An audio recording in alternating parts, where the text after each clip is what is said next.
Bienvenue dans cette vidéo du projet Psaume couche par couche sur l'aperçu du psaume 134.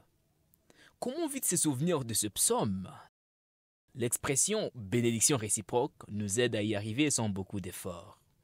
Dans ce psaume, les prêtres bénissent l'Éternel au nom du peuple et en retour, l'Éternel bénit le peuple.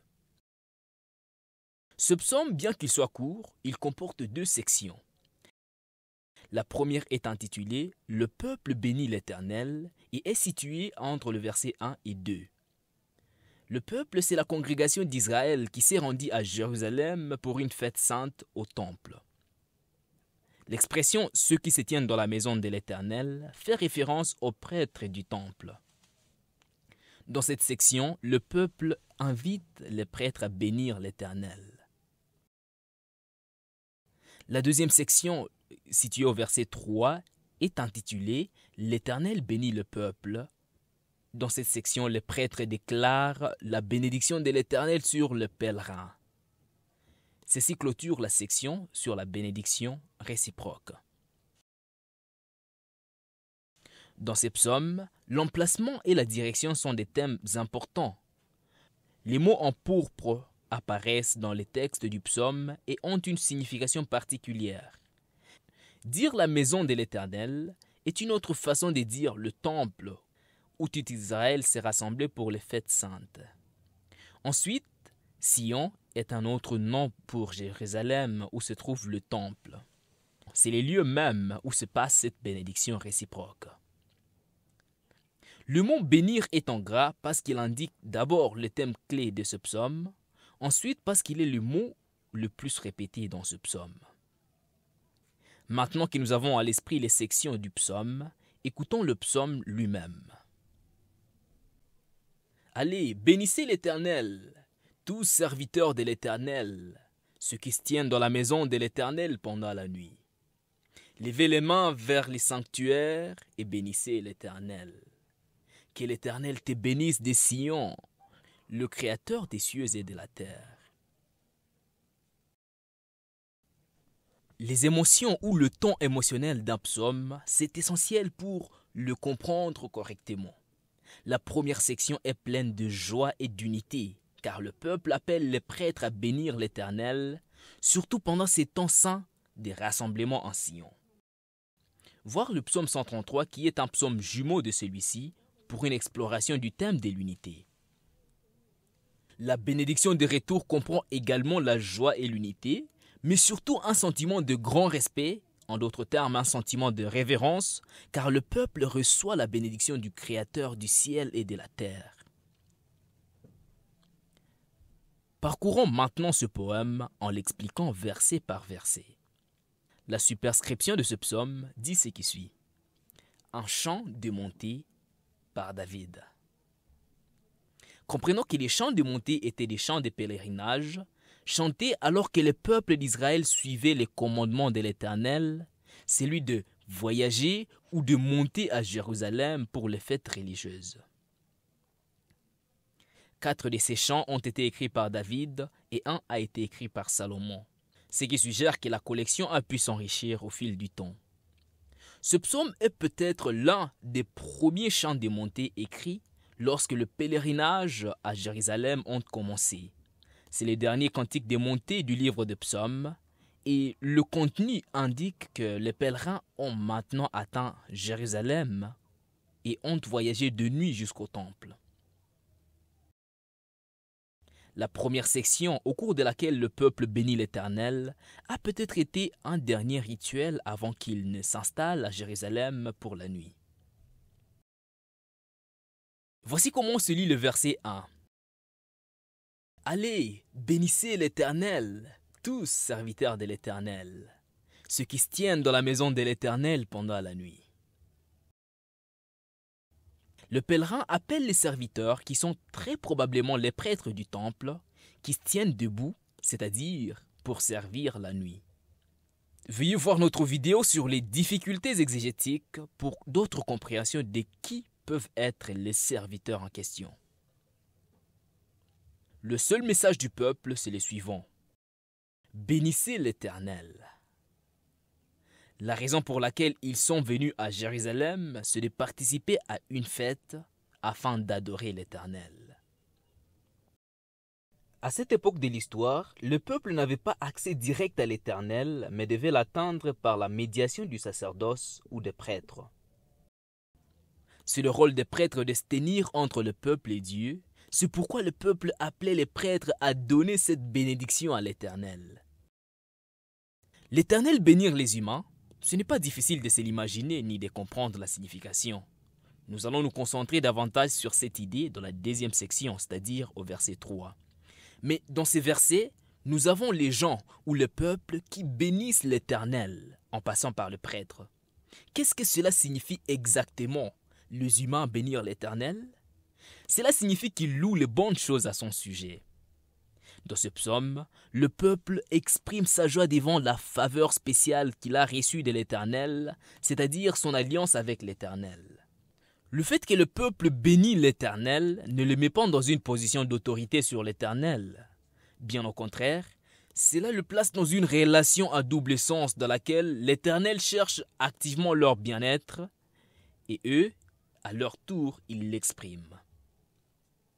Le peuple est arrivé avec l'attente de recevoir la bénédiction qui commence par offrir leur propre culte en bénissant l'Éternel. Nous allons maintenant passer au verset 2 et voici comment il se lit. Levez les mains vers le sanctuaire et bénissez l'Éternel. Le geste de lever les mains est associé à la bénédiction des prêtres sur le peuple, comme on le voit dans le 9e chapitre du livre des Lévitiques qui dit, et je paraphrase, « Aaron levant les mains vers le peuple et les bénit, puis il descendit du lieu où il avait offert le sacrifice pour les péchés, l'holocauste et les sacrifices d'action de grâce. » Par ce même geste, il peut aussi s'agir d'un appel aux gens à se rassembler, comme dans Ésaïe, le chapitre 49, qui dit, et je paraphrase toujours, « Ainsi parle le Seigneur, l'Éternel. Voici, je lèverai ma main vers les nations, j'élèverai mon signal vers le peuple, et ils porteront tes fils dans leurs bras, et tes filles seront portées sur leurs épaules. » Lorsque le pèlerin demande au prêtre de lever les mains vers les lieux saints, il demande au prêtre de tendre la main vers le sanctuaire et d'attirer l'attention de l'Éternel afin de lui donner la bénédiction. Le lieu saint est un autre nom pour le Saint des Saints, une zone à l'intérieur des murs du temple où résidait la présence des dieux. La scène de ce psaume se déroule probablement dans la cour du temple où le pèlerin avait accès et où les prêtres pouvaient les saluer. À ce moment, les bras tendus, un échange a lieu. Le lieu saint, c'est là où le ciel et la terre se rencontrent, là où le Dieu du ciel prend sa demeure terrestre. Regardez les prêtres tendre les mains vers le sanctuaire est probablement le plus proche du sanctuaire que les pèlerins ne sont jamais venus. Nous arrivons maintenant à la deuxième et dernière section, c'est-à-dire le verset 3. Il y a d'abord un changement d'orateur. Au lieu que le peuple parle comme dans les versets 1 et 2, maintenant les prêtres répondent de la part de l'Éternel à la bénédiction qu'il vient de recevoir de son peuple. Voici donc comment se lit le verset 3. « Que l'Éternel te bénisse de Sion, le Créateur des cieux et de la terre. » De la même manière que le peuple, par l'intermédiaire des prêtres, a béni l'Éternel, maintenant, l'Éternel, par l'intermédiaire des mêmes prêtres, bénit le peuple. C'est une bénédiction réciproque. La bénédiction de l'Éternel dans le ciel s'échange avec la bénédiction du peuple sur la terre par la médiation des prêtres en Sion. Sion, c'est les lieux où le ciel et la terre se rencontrent, les lieux où les deux parties peuvent se bénir mutuellement. Et pour que cela soit très clair et très perceptible, le poème se termine en appelant l'Éternel le Créateur des cieux et de la terre, ce qui englobe ou se réfère à toute la création. L'Éternel a non seulement créé les cieux et la terre, mais il les réunit également lors de l'échange des bénédictions réciproques en Sion. C'est la raison pour laquelle les pèlerins sont venus à Sion pour adorer leur Dieu. C'est peut-être leur première occasion d'adorer à l'intérieur de Sion lors de ce pèlerinage. Psaume 132 demande à l'Éternel de tenir son vœu de bénir Sion. Psaume 133 célèbre les abondantes bénédictions disponibles sur Sion pour ceux qui embrassent l'unité de l'Alliance rendue possible par les prêtres qui servent des médiateurs au nom du peuple. Ce psaume, le psaume 134, va au-delà de la célébration des bénédictions pour s'engager réellement dans une bénédiction réciproque avec l'Éternel, le Dieu de l'Alliance. Ce n'est pas un psaume sur Dieu, c'est un psaume qui interagit avec Dieu, donnant et recevant des bénédictions. L'échange des bénédictions s'est fait par l'intermédiaire des prêtres qui servent sur le mont Sion. C'est la raison pour laquelle les pèlerins se rendaient à Sion pour leur fête, pour rencontrer Dieu, pour le bénir et accomplir leur part de l'alliance en maintenant une relation avec l'Éternel et en étant bénis en retour. Dieu avait ordonné que cela se fasse à Sion et il leur avait montré comment procéder. Et eux, à leur tour, ils se réjouissaient d'accomplir ce commandement. Nous allons maintenant lire le psaume dans son intégralité. Chant de montée par David. Allez, bénissez l'Éternel, tous serviteurs de l'Éternel, ceux qui se tiennent dans la maison de l'Éternel pendant la nuit.